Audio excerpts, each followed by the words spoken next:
Very good. ఇది example అన్నమాట. Topic అర్థమైందా? టాపిక్ అర్థమైందా? ఈసారి రియల్ క్వశ్చన్ చెప్పాం కదా, ప్రతి క్వశ్చన్లో ఒకసారి కూర్చున్నాను ఇంట్రెస్ట్ లేకుండా పర్లే కూర్చున్నా, నో ప్రాబ్లం. పర్లే వదిలేసి నో ప్రాబ్లం. మళ్ళీ జాయిన్ అవ్వచ్చు, ఎందే చెప్తున్నా. రైట్.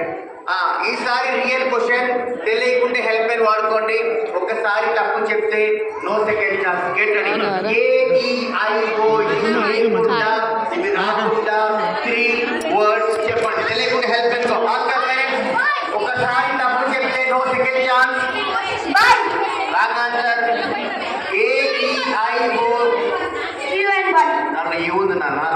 ఏఈఐఓయు నువ్వు చెప్పేసి అంటే ఇంకొక చెప్పాలి. ఏఈఐఓయు లేకుండా 3 words